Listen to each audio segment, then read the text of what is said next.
Hey, welcome to the next episode of Talk Smack with Mac. I'm pretty excited. I got my little brother on here again. Everybody loves it. The NBA analysis that we put down and the detail that we put into our opinions. A lot of people was liking it. So, my brother's going to be hopping on here a lot, especially when the season starts again. We've been in a flux for a while with the coronavirus, but we're like 2 weeks away, maybe less than 2 weeks now for the NBA season to start up again. But anyways, man, Trev, I appreciate you hopping on. You live with me. You're right upstairs, man. So it's gonna be a reoccurring thing. Some people are a little camera shy, man. It's not easy to be able to hop on here and talk and just be in front of a camera. But I feel like after you do it maybe one or two more times, you're gonna be rolling, man. So I'm pretty excited. Yeah, so we're gonna talk about some basketball, man. With the season starting, there's like the little scrimmage games, the scrimmaging and the few games, the playing games before the season starts. Let's start with the Western Conference. Who are you excited to see in the playoffs, and who do you want to see get that eighth seed? Well, obviously, other than the Lakers, because that's our team, but I want to see the Pelicans get the eighth seed for sure. That's going to offer, I think, the most exciting basketball. Like, their record doesn't show it, but I think they're the most exciting team, one of the most exciting teams in the league. I want to see what the Thunder does more in the playoffs, not so much the seeding games. I want to see if, they maybe just had a little bit of luck during the season, or if Chris Paul's going to kind of have that, not last stand, but that, show that he's still what he's always been. Chris Paul is going to end up a Laker. I don't know how. I don't know when, but it's going to happen. And then the Trailblazers. If the Trailblazers got the 8th seed, I wouldn't be mad. Damian Lillard's one of my favorite players in the league. I like CJ McCollum. I like their big man rotation. So those are kind of the things I'm looking out for. The Mavericks as well. As far as like the 8th seed, the Trailblazers are the team I'd least want to see, because with me being a Laker fan, Damian Lillard could win a game by himself. Well, yeah, I definitely would be the least I'd want to see as a fan of just the Lakers, but as a fan of basketball, I wouldn't be upset, because that would be, they had and on top of that, they got Melo, so.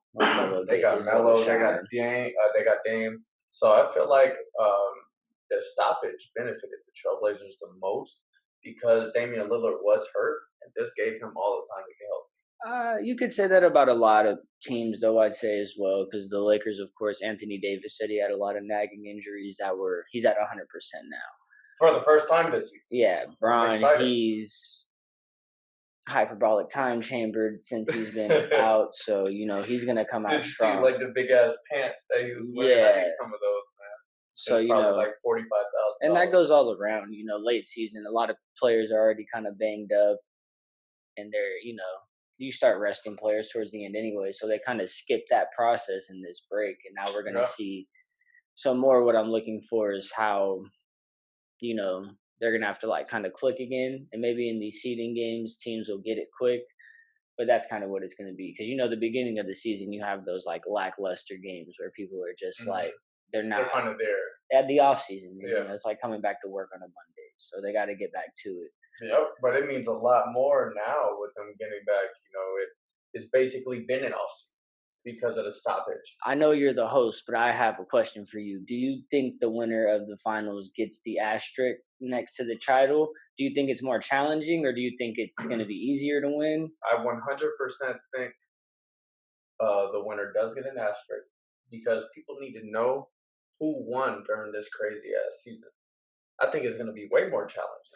Who had the mental toughness to stay in shape, to stay focused during the coronavirus? Yeah, because it's not just like an off season. The world is in a crazy ass time. We don't really know what's going on. People are dying. People are getting sick. You're kind of nervous. You don't really want to get too close to people. The last thing that's on your mind is, hey, I need to stay in shape for the season, because we don't know when we're going to be starting up again. With a lot of these players with, a wife and kids, they're worried about their families, not let me fucking go run 10 miles today so I can stay in shape.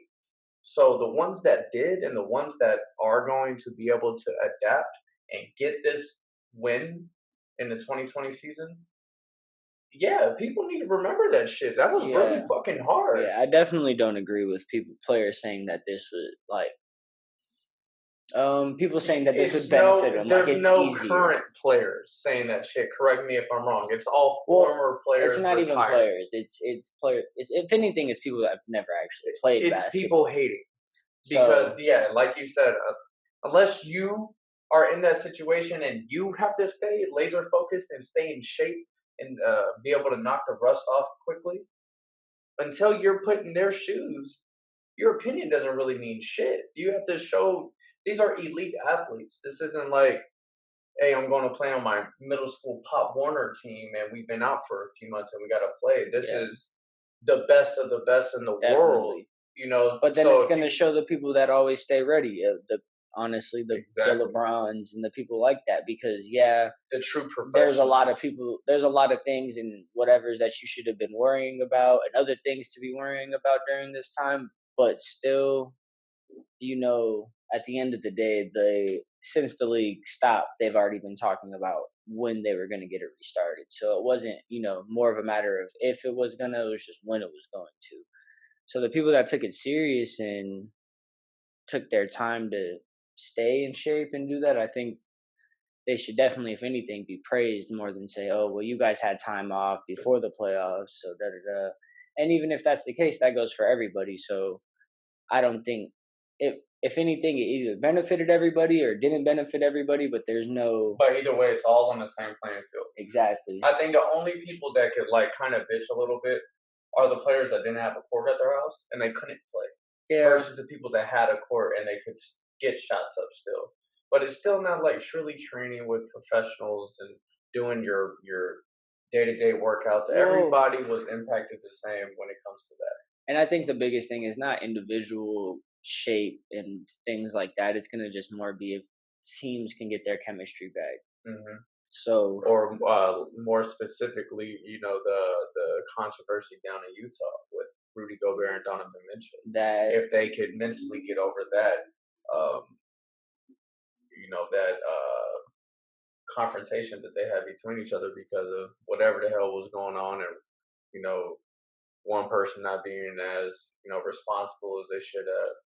and then I'm curious too to see how the no fans are gonna be as far as basketball goes. I know MMA, we're both a fan of that because Oh, you I actually hear love the the no fans. punches. Yeah, Sometimes man. you can hear them talking to each other. Maybe not what they're saying, but you hear the muttering. Yeah, talking So their I like shit. that. I love it. But I feel like basketball might make it kind of different. And then I seen something talking about they might even air the live games a little bit later to try to Bleep it out. and I Yeah, think that'd no, be no. stupid. You gotta.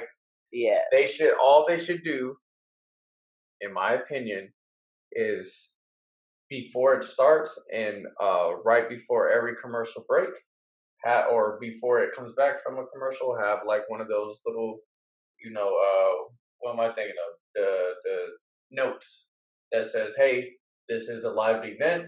Yeah. You may hear Anything. motherfuckers cussing and shit. Definitely. Shit might get real." Yeah. So I'm if you put that up, you gotta understand, shit is weird right now. There's no fans there to cover up what is being said every game. well that Anyways, and then for true fans or anybody, you're gonna hear more of a technical aspect of it. I feel like you're gonna hear oh people yeah, the calling call the out on plays, defense, you everything. know, It's and beautiful. it's gonna be. I think it's gonna be interesting for sure. Oh, And that's then gonna be so awesome. I I didn't even wonder think how of the that. intensity is gonna be with it Yeah, though.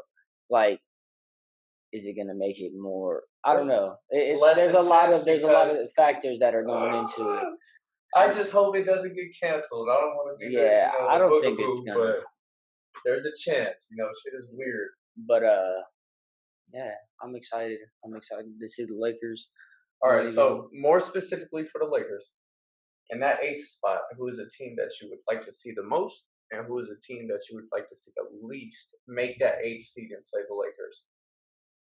Well, like I already said, I don't know.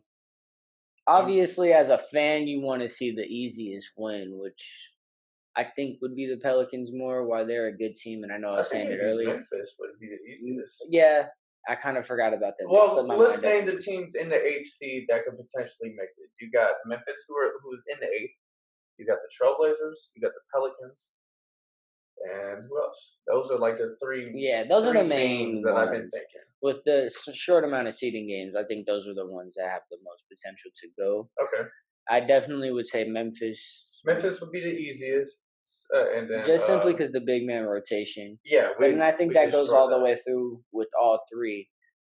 Uh, Hassan Whiteside is pretty solid for Portland. That's what I'm saying. They have Hassan Whiteside who could anchor that big five in the middle, grab all the boards, play the great defense, get the lob threat, and then but as far and I don't know, man, Derek Favors is slept on for the Pelicans. yeah, Derek Favors is solid, but I just feel like Hassan Whiteside will match up better with JaVale McGee and Dwight Howard. but the thing is with that, and I think what gives us those edges as far as that goes is while they're all good players and they're solid players, when you have people surrounded by an AD and a Bron, it's kind of different. Like, yeah, Dame is a threat, but he's a threat in a different way. As far as like, you can put almost anybody, as far as like a halfway decent center is going to look amazing next to Bron just because of his game. Yes. Whereas Damian Lillard, I don't think that's as much of the case. You know what I'm saying? So I think that makes all the difference is our role players might match up evenly with some players or might even be better or worse. But our stars, I think, outshine almost everybody in the Western Oh Conference. yeah. And then, with the Clippers in mind, of course, kind of going hand in hand. So as far as how they're going and how we're rolling, I think it's going to end up being a Lakers Clippers, Western Conference Finals. definitely. If it lines up like that. Because they're definitely the two most talented teams in the West.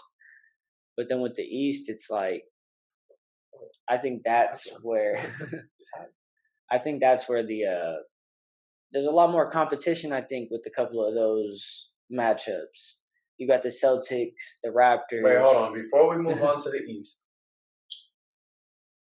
let's talk about. I agree with you. I also think it would be Clippers and the Lakers Western Conference Finals. I think one team that could compete would be Houston. Yeah, well, yeah. If they get hot, they could beat anybody.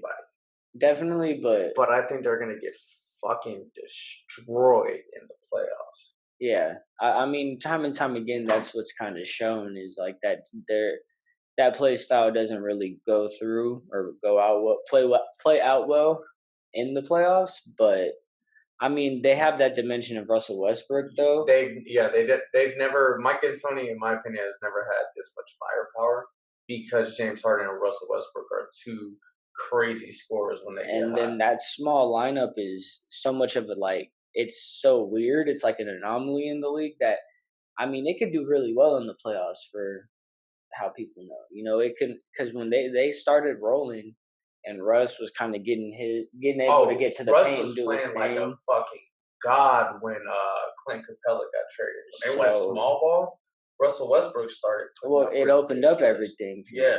So he wasn't forced to shoot, and then it kind of gave James Harden that green light, which obviously James Harden always has a green light. So it just all depends. I mean, if they start rolling and players are playing well, because James Harden can go 18 for 19 from three or 1 for 18. It all just depends on the night, and I think it's going to be the teams that are more consistent. I don't think that they can go through every single round and win. I just don't because I also think Lakers and Clippers are just way beyond. It's just the star power Nuggets, alone. maybe the Nuggets, but they're gonna get destroyed. Anthony Davis on Joker, he's gonna fucking destroy him. He's just that's the Lakers. People don't give Anthony Davis enough credit. They gotta understand this dude he's all right. One single stat, he's leading a LeBron James team in points per game. When has that ever happened with LeBron James on the team? Never. Never. So it's like People don't understand that he's averaging like was it 20, 28, 9 and 4 or something like that. while playing Great great defense, defense. 2.5 blocks, almost 2 steals. So it's like you can't. I mean, Next what to LeBron James and not to, he was shooting bad from three all season, in the a career beginning. low, and he was just now turning that around. Mm-hmm. So I mean, you factor that in, and if you add that 3-point dimension in his game, He's there's unstoppable. not anybody that's. I mean, you have like a Giannis Unstoppable who's just big and can get that every time, but AD has Fundamentally sound. all around. He can even Yes. make the pass. Maybe not like he's not the best guy at it, but he can make that pass But to he the did right play guy. point guard all That's what through I'm high school and then just exactly. grew into a gigantic guy. So So he has we point guard like qualities and we have two people to on a our lesser extent. team that not comparing their skills like in a sense, but at the same time you have two people on your team like Braun who plays all five, can guard all five, Mm-hmm. and is good at a lot of things, and then you have AD who maybe not on the scale of LeBron, but is very all around and is kind of like a hard matchup almost to any team. That's the thing that I feel like the Lakers have the edge in is that Anthony Davis is just a mismatch with any player or any forward or center in the Western Conference. Well, yeah, and then if you go to the Clippers matchup specifically, it's like, okay, who do you put on AD? I'm thinking Kawhi would have to go on AD, and then PG goes on Bron. And then PG goes on Braun, but it's like, okay, Kawhi is a great. I mean, I'm not going to discredit them at all. No, I think but Kawhi would do a fantastic job on AD, and he would be the best matchup in the Western Conference. for sure, like 100%. But I still think with the way His size and athleticism, AD they play, because if you think about it, okay, how do you stop LeBron literally Peyton Manning throwing an alley oop to AD full court and AD just jumping over everybody using his length? I mean, some of those things that they do are unstoppable. And then even then, so you're focusing all that on them, you still have firepower other places. Dwight Howard is still, we still have Dwight, we have JaVale, Yes. we have Danny Green, who can be streaky, but I mean, at the same time in the playoffs, that's where people really turn up. That's where I think that's going to be the biggest turning point for the Lakers Clippers is if that big man rotation of JaVale and Dwight and then AD, 100%. they have to dominate Zubac. They have to dominate Joakim Noah. If he plays like Montrezl Harrell is definitely the Montrezl Harrell is at the 4. I'm talking about the center position. The center position. I mean, come on, like okay, I'm not going to discredit Zubac, but Zubac, Montrezl Harrell, and then maybe a little splash of Marcus Morris. Because I mean, in my opinion, Dwight Howard and JaVale McGee will son Zubac. Like he can do his thing, but at the same time, they're just too imposing. This is young. Dwight's time. Dwight Howard is gonna come in these playoffs, bro, and just shut shit down. I mean, he's done it all season.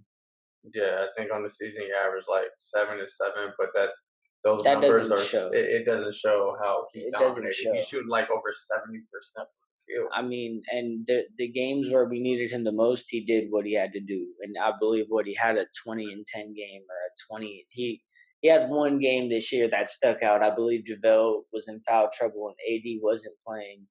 So we had to play. He was the center, and he basically showed that he can still do what he had to do, what he needs to do 100%.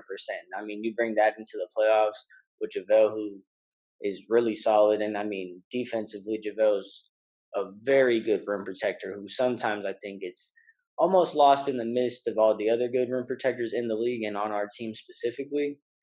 So it's going to be a show for sure. I think that might be the bigger one than the finals almost, if it plays out like that. I hope the league somehow, like, they got to rate, like, it has to work out that way. It's too big of a matchup to miss out on. Yeah, that's some firepower. So one thing that people say that the Clippers do have on the Lakers is that I 100% agree.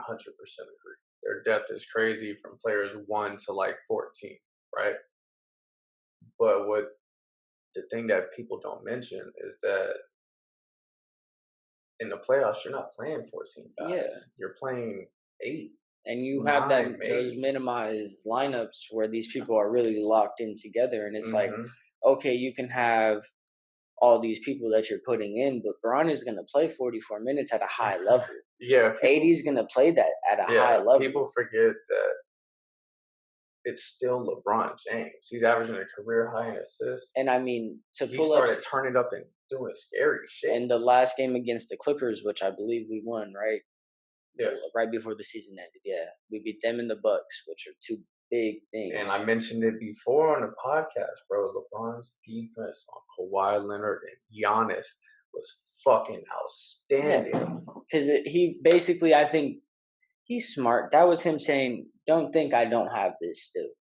And on top of that, something that a video that I seen specifically, and I talked to you about, is I watched LeBron James play point guard, go down court, and pick out Lou Lou Will Will. specifically and pick him apart. He scored every single time. He either got the switch on him or got AD or the JaVale. He got the switch every single time, and that's where they went.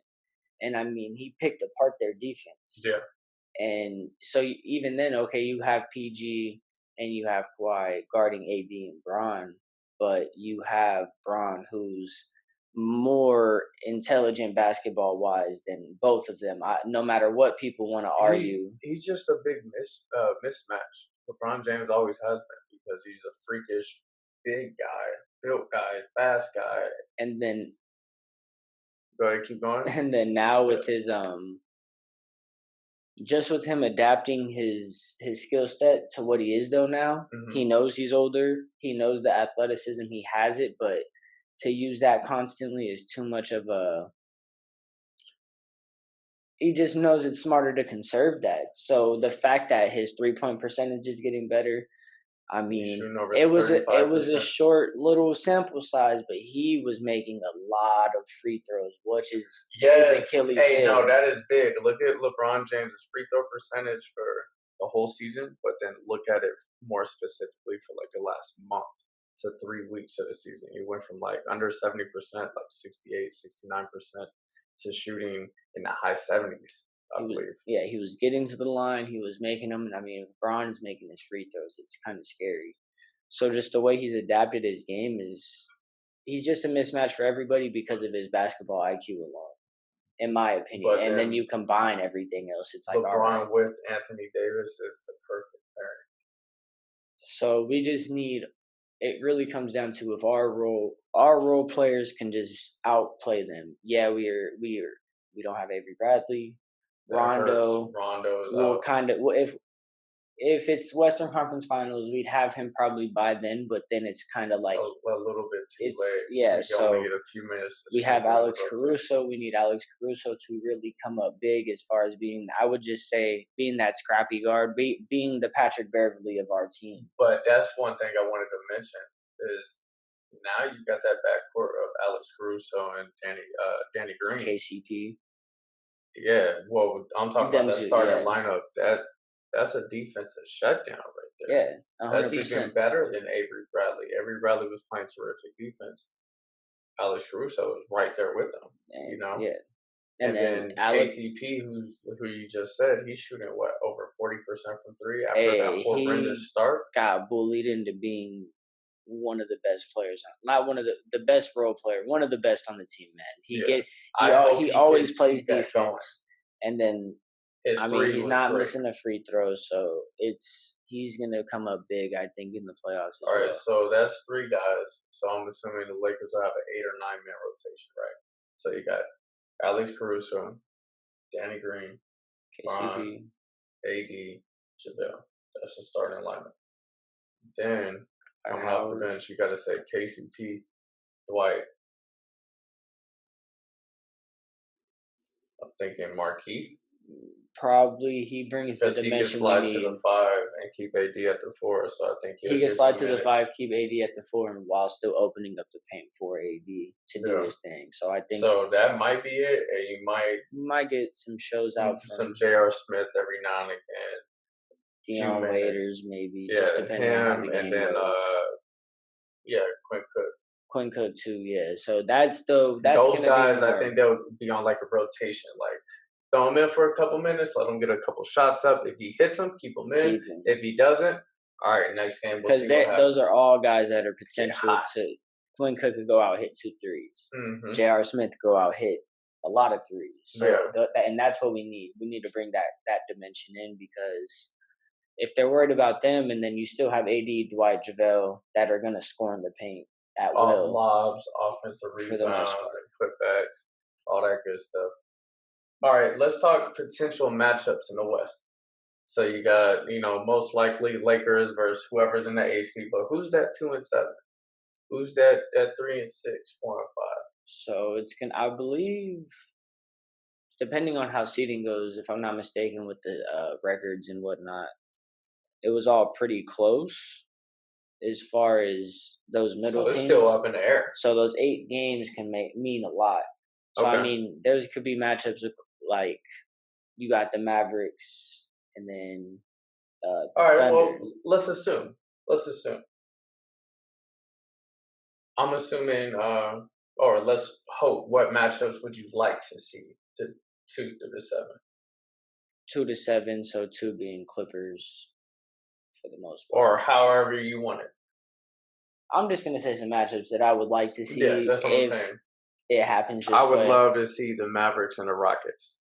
Mavericks, Rockets. I was gonna say the Mavericks and the Thunder. I don't know why, but Luka is just the way he plays, and then He's a CP3 floor general, with his something to and he's a prove. CP point guard. And then you have Steven Adams, who I like him a lot. I think he can come up big in the playoffs with CP3 because he's Chris Paul. You know what I'm saying? That's like the perfect matchup. Mm-hmm. Lob City, What about So- Thunder and the Rockets? That like revenge tour kind Yeah. of Russ versus the Thunder. In my opinion, I don't know. I think Russ would just kind of tear through that a lot. Not to say the Mavericks wouldn't, but the Mavericks are a young team, and then Porzingis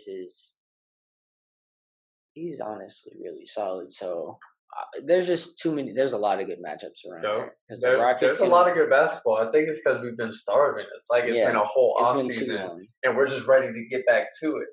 But it's different now. It's not the beginning of an 82-game season. It's like, oh shit, it's a little like couple weeks, and then we're starting playoffs. And then so it's really up in the air too. I mean, anything, like, always anything can happen in the NBA, but now it's like really can get weird now, definitely. Yeah. And then the East is its own body. Yeah, man. Let's talk about the East. So you got that boy Giannis down there just tearing shit up. He's crazy. He's dominant. And then, I mean, you have his Chris Middleton, bro. That's his perfect counterpart. Yeah. I don't care what anybody says. He's not the most talked about guy ever, but with his shooting percentages and what he does, he brings exactly what he needs to bring to the table for Giannis. So he averages 20 plus points per game, shooting 90% from the free throw, 50% from the field, and 40 from 3. Which there's only few players, I believe, in the history of the game that have done that, and he's on pace to do that for the second consecutive season. He's very efficient. When Giannis was out, he put up 50 plus to show people, hey man, I can do what this he shit. needs to do. I can do this too. 100%.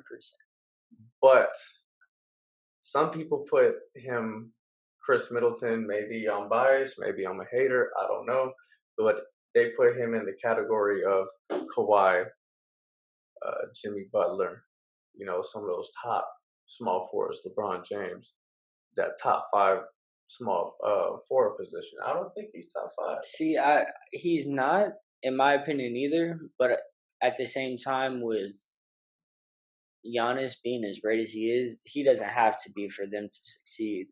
And I think that's what's perfect about that team and how it's set up. They're perfectly balanced. Because you have, I mean, just that alone. The fact that Chris Middleton is going to score his, so you're not letting up on him. So that's one guy that Giannis, or they can't help with on Giannis.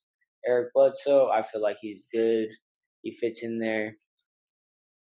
But I mean, it's just like when you have somebody that's gonna put up 32 points and 17 rebounds consistently, it's like You don't have to do much. it's kind of stupid to just even. So you're talking about Chris Middleton not being top 5. Who would you put in that top 5 at the small forward position? I don't know. That's to me, it's almost dumb to rank by positions now because basketball is It's just so positionless. positionless. Everybody plays what they want to play. Giannis is like a point center. It doesn't make Yeah. sense. All right, so I'll put it like this: in those types of small forward players, I put Kawhi and LeBron in the top spots, right? And then there's like another group, another tier. In that tier, I'll have Chris Middleton, Jimmy Butler, Brandon Ingram. Those But I mean, players. and to put those tiers are years apart too. You know what I'm saying? Yeah, It's like Brandon Ingram's 21, so Jimmy Butler's almost 30. So it's like there's right. a lot more that goes into it. Yeah, that's why I don't really like rank it like that because I don't think it shows the actual things. Right. And again, it just goes back to when you have certain players on your team, if you just do what you need to do at a great level, it doesn't matter as far as those rankings Just goes. fill And that's your what role. people, and not to say casual people, but certain fans don't look at it like that. You look at a box score, you're not going to get the whole thing from the game. So that's why, but that's why I think that team has the most potential. There's no ego there. And I think they can go far. Obviously, I think I mean, I think they're gonna make it through the East, but it's just there's too many other teams because the Raptors, yeah, they lost Kawhi, but I mean they're still really good. Will they? Are they a shoo-in to win the finals? No, but can they give somebody a run for their money and still a series from a team that Yeah, for I sure. think that 100%. The 76ers are My favorite team. I love them. My favorite team, man. The Sixers, people can say what they want. They've had some chemistry issues during the season, some injuries. Ben Simmons hurt his back, should be healthy now. I've been saying since the jump, the 76ers are a playoff team. They just need They to are get built right. for the playoffs. They signed Al Horford specifically to clamp Giannis. They don't give a fuck what else he is doing. Yeah, They definitely. just want him to guard Giannis. Do what you did last season. Do But what at you the did same last time, time. it's like looking at it like that. It's to think Giannis isn't preparing for that is Oh, of I'm course he's. excited. But that's what makes it exciting. But on top of that, though, you have Al Horford doing that with the element of Joel Embiid, who, if he takes things serious and is in shape, he's very well could be one of the best players in the league. And I'm not saying that I mean, the small sample sizes of what he's done is crazy. I think he could be great. I want to see the Sixers and the Bucks in the playoff series just as much as the Lakers Clippers. Oh yeah, because that's basically the equivalent of the That's Eastern my Conference. favorite matchup. And man. even last year, I'm pretty sure that happened. Even then, though, every game they played against each other, it's that I don't know. There's some sort of like almost rivalry there because that maybe because not too many times in basketball these days you have your best players playing each other on both ends of the court, and with Joel Embiid and Giannis being like the same position, pretty much they play each other. But when the Lakers play the Bucks, Anthony Davis and Giannis play each other. That's fun to watch. And then the thing is, and that's why I think I don't know though. You add in that element of I just have to say it why we're talking about the Sixers is Ben Simmons, bro. He's just so Ben Simmons is gonna be He's great. He's so young. And they're they're moving him to power forward. You seen that? I mean, again, bro, they play where he needs to play. He's gonna go where he needs to go. And I think just defensively, he's just that how he's built, it doesn't even make sense. I mean, I don't think there's a guard that he can't guard. He's like You Magic. got James Harden or Russ and all them. He just matches up with everyone. But he's super on the defensive end. He just gets it. And then at the same time, it's like people always talk about his shooting and all that. He can never develop that in his entire career. And I don't even think it would matter that much. But it's gonna come. I mean, that's stupid not to. Yeah. All he has to do is shoot them Yeah. at that point. You know what I'm saying? He just doesn't. So even if he just put up 3 a game and was just making 1, that adds an element because they're like, all right, I have now to he's come up a shooting from little there. bit. And then you don't have Joel Embiid shooting like 10 threes in games sometimes, which I think is stupid. So they just So have to figure some things let out. me chime in. So with that, hypothetically speaking, the Sixers play the Bucks, and they're talking about Ben Simmons playing the 4. Is he matched up with Giannis? That means Joel Embiid is on Brook Lopez.